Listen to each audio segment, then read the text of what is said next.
Hey there guys, what's going on? And welcome back to the Ultimate RTG. And I don't believe it, another week that has gone by and you're about to see the finish. But boys, like I always say, if you're enjoying the series, please do leave a big thumbs up. If we can aim for over 3,000, that'd be awesome. It takes 2 seconds. And if you're wanting to keep up to date with football news around the world, OneFootball, download the app. Links can be found below. So playing it on your screen are going to be the last 10 games of the weekly breakdown. And going into Sunday, we were 18-2, which was a fantastic record. In fact, I think that was exactly the same as last week, so the consistency was there. And on Sunday, I felt like I was playing pretty well. Instead of doing those unnecessary skill moves, although I want to be unpredictable at times in the attack, I wasn't playing on it too much. I was just really focusing on pass and move, finding that space, and just putting through that killer ball, and it was working well for the most part.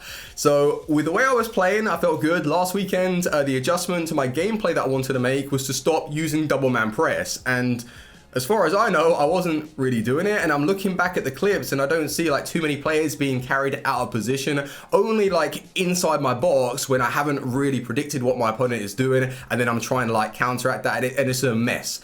So that's down to me, that's on me. But the matchmaking is out of my control, and I was looking at the last like 4 or 5 games. My good God, right? So it put me up against someone who finished 13-0 last week, and he hit 13-0 this week. And I've got to say that I have no problems facing those guys. I have no problems taking losses. But what I do have problems with is when I'm inside the box, what was happening with Insigne a lot. It was on Sunday, not Saturday, Friday, on Sunday specifically. I'm pretty sure you guys have had it before. When you're passing it like up the pitch and you see your guy inside the box, no one's around him, and already on your controller input, you've predicted the way he's going to take that touch is nice and smooth, it's fluid, and then you're going to pop the finesse shot. So it's rolled across his body and you pop the finesse. Well, in fact, what Insigne was doing is the ball was coming in and it got stuck. So on the controller input, I already had finessed it with the right, but it never gets to his right foot, so you rush the shot with the left. And it was against the guy who was 13-0. Now, I'm not saying that specifically was the reason why I lost. No chance. I got battered 3-0. But in those tight games against the best of the best players, I have to have everything that goes my way. Otherwise, it's just going to be a loss anyway. Like I can't afford not to take those chances because it's few and far between. He was a very good player, so that was a loss. Then I faced with the first game you would have seen. The man was like 23-2, 23-3, something like that, and I'm pretty sure that we got a nice result against him. And in another game, right, it really upset me because he was very, very good, but I was winning the game 2-1, and I was defending well, I was attacking well, and I was controlling the match. And then out of nowhere, in the 85th minute, I had Ramos selected, and he was running back like inside my box. What I wanted to do was play a switch over to my left back to bring him up and support. You are about to see one of the clips anyway. I needed him to be pushing up to my opponent's attacker just so I could suffocate the play a little bit. The player switch never came, so I was still stuck with Ramos, and obviously that made me feel like I was forced to do something with Ramos. Then I committed into the challenge and he equalized in the 90th minute and then went on to win the game. So it's just small margins of error, and obviously I'd like to take responsibility of that, but if it player switch, maybe I could have avoided that goal, maybe not. But that's why it's always in the back of my mind that it's EA that has the final say, and it's very annoying when you want to like improve yourself on the game. But you know what, right, we finished on 25 wins, which is, well, technically worse than last week, but it is what it is. We finished 26, we got 25 wins, and we still get that Elite 2 rank. But really the series, what it's been about is testing out new cards and seeing how well we can do in the Weekend League. So as we've used really the same side, only a couple of upgrades that we've made for the past 2 weeks now, I'm going for a complete rework. Now, although Alan and Insigne, I would like to keep them in the starting 11, everything else is subject to change. So if you guys want to recommend me some awesome players, I'm about to absolutely nuke the club. So everyone in the starting 11 is gone. We're going to be building a fresh side. Now, the mission that I have right now is I can see like with this meta team that is amazing, by the way. If you've got about 500,000, just take out Mane, drop in a Felipe Anderson, and you can put together this squad. It can play a 4-2-3-1, a 4-2-2-2, a 4-4-2. It is just so well rounded. And it's the best meta team that I've built. It just has options all over the place. It's amazing.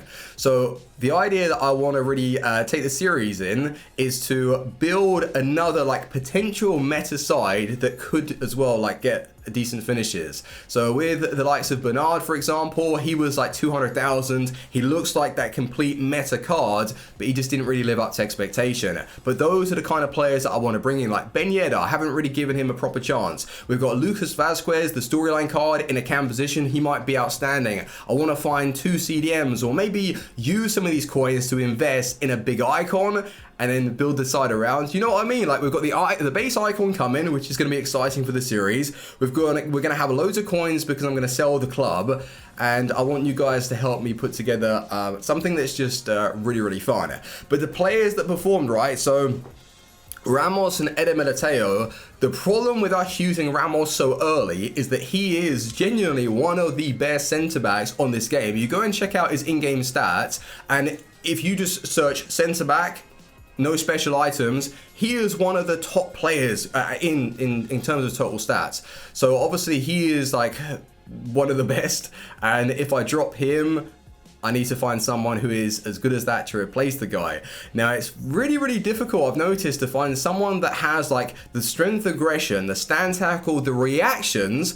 You look at his reactions and you compare him to everybody else. Like I'm pretty sure Rafael Varane on this game only has like 83. You've got Lenglet that maybe has like 84 or so. Like a lot of these guys don't have that 87 reaction stat with a decent amount of pace. Like Ramos is underrated, and I think you guys need to try him seriously.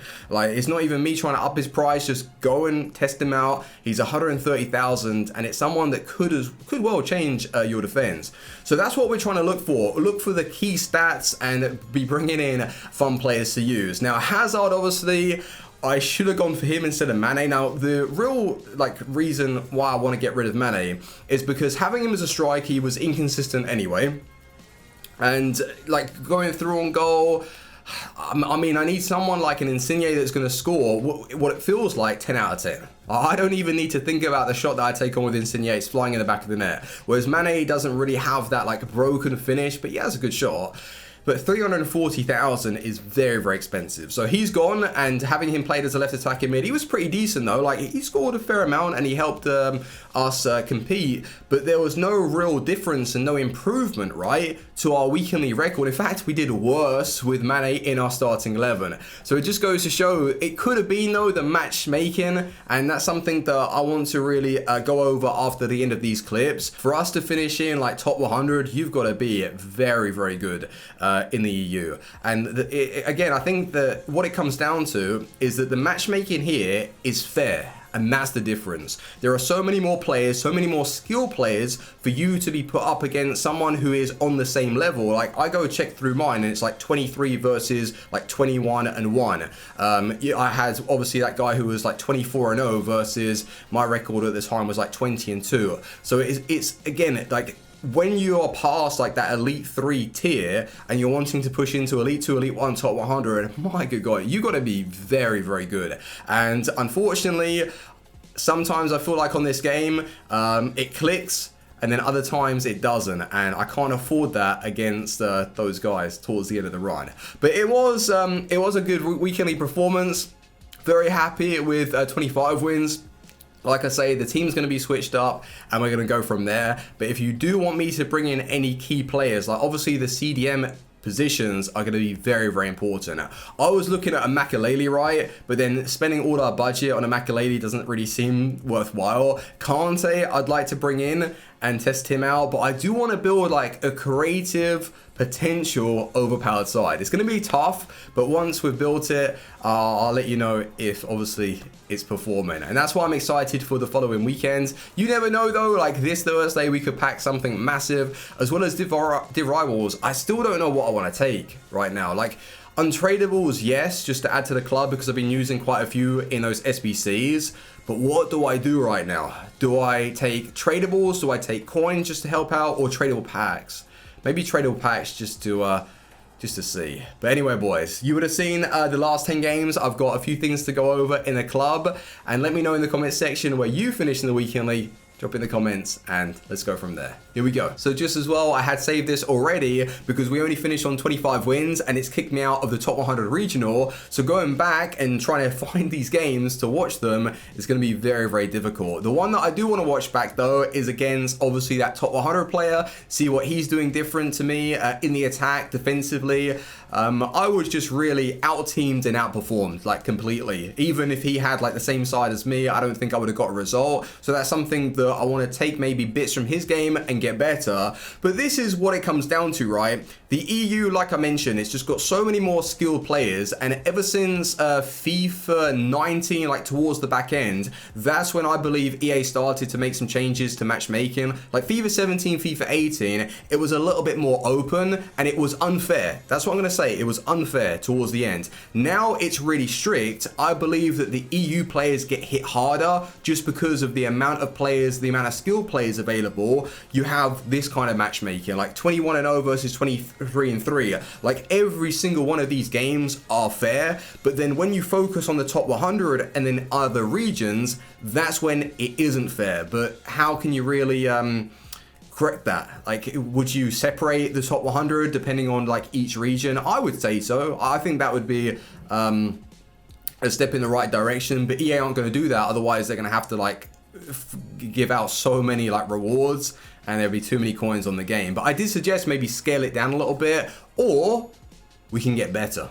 Yeah, we can get better, but it's going to take some time, and maybe I'll never hit that level, and that's why it's a little bit upsetting. But it just makes me want to get like good at the game, and yeah, gives me that motivation. But boys, we had a good weekly run. Let's go to the team and I'm going to go through some of the changes. So what I need to do right now is not only find the players that take my fancy and I want to use, but I've got to pick a formation that's going to isolate these two up top so I can get the best possible chem. Now I don't mind if they both play on 8, or in fact if we find players that look as good as Insigne or can outperform Alan, then I'm interested in dropping these two all together and bringing those boys in. Now Lucas Vazquez, this isn't his like correct card. He's got a better version through the storylines. So maybe have him off chemistry as the centre mid just to get the correct chem over to Hazard, use Mendy in the left back position. Lucas Hernandez, I haven't tried, and I wonder how overpowered he really is. With the lack of strength, like 79 strength, 86 aggression though, he's got good reactions, he's got good pace and decent defensive stats. Now I do get that strong link into Neuer, but then where do I take the team from there? Because all of these guys, right, Ramos is going to be sold, Sterling, Wan-Bissaka, Kyle Walker that I was using a little bit, but I've got to say, I just don't really like him that much. It's weird. I don't really like him that much, man. I would rather go for, yeah, a Wan-Bissaka in my starting 11, but it's just personal preference. I think if I were to use him for a full weekend league and I'd forget how Wan-Bissaka played, I'd probably start enjoying the card. It's the same with Nelson Semedo. When I first brought him in, he wasn't that great just because I like Theo Hernandez, and now I would rather Nelson Semedo in my starting 11 over Theo Hernandez. So it's just a little bit of a weird one. Sissoko though is an absolute unit and I'm gonna miss him, but if I do replace Sissoko, who is like a similar CDM that's gonna offer that kind of power, that kind of like consistency? I wonder, man. It's difficult, and I do want to like try and be a little bit creative with this squad. Now obviously De Jong, I wouldn't mind bringing him in to get chemistry to Semedo, so he's at least on like 7 or 10, depending on like which side I play him. I really want to get him over in that right back position. But yeah, CDM's on the game. Oh, you know what, right? If I packed Baby Essien, that would just be the cherry on top right now. From the base icon pack, he is my kind of defender. It's like a super juice version of an Allen, and then maybe have Essien alongside Allen or Essien alongside Kante. Really, like, those two players would just be perfect. Guardiola, I wouldn't take Guardiola from the swaps, but I wouldn't mind maybe making that purchase if I had enough coins, like 400,000 for a baby version of Guardiola. We could bring him to the RTG and test him out. You know, Fabinho, I believe, is going to be a little bit too slow for my style. But whereas Witsel, like, although he doesn't have the acceleration, he's got a good amount of sprint speed. And I didn't realize, right? You go and check Allen. He feels really quick in game, but 79 acceleration, only 71 sprint speed. He's just overpowered, right? But then I look at Witsel and there's not really much difference, you know. Like, obviously, Alan has the acceleration, but Witsel's got the sprint speed. So those two together might be very, very good. And then, obviously, Witsel gets the link into the Bundesliga, and he also gets the link into Hazard. So I'm thinking that this man could be really important for squad building and taking the team to the next level. And then as we've got, like, a Borussia Dortmund link, we could probably go for, like, a Marco Reus. But then the problem with Reus, right? I think I would have to play him as a striker because Vasquez is in the team, and this man, well, his storyline card has got to be played as a middle cam. But it's stuff that, look, I'm excited. I'm excited to build this. What I will do later today is sell everything apart from Insigne and Allen, just in case you guys can build me a team with those two included. Once again, doesn't have to be on full chem, but let's say a max of 3 players off chem. Otherwise, the total chemistry is probably going to be under 100. So Lucas is going to be sold. Bye-bye. It was lovely using you again. 143 games, 100 goals. Hey, he's finished on 100 goals. Let's go. That's perfect, right? What a sign-off. And 73 assists. What an overpowered card for an 83 overall. Sterling, what did he finish on? 130 games, 36 goals, 27 assists, which isn't like the best of records, but yeah, he just is really good. And Ramos I've used for 100 games. So yeah, it's time to say goodbye to a lot of these players. Even like Bernardo Silva, he came on and scored a couple of goals. I think I'll get rid of him just to free up even more. Let's say we've got, after the rewards, roughly 800,000 to work with. Where are we taking this team? And I'm going to leave that, boys, down to 800,000, right? Can you build me a team? Send it to me over on Twitter or even put it in the comment section. You can write out in full. That'd be much appreciated. And that is where I'm going to love and leave you. So tomorrow's episode, maybe we'll start putting together our weekly side, or we'll at least be bringing in some fresh faces. So leave a like and I will see you boys on the next one. Team out. Peace.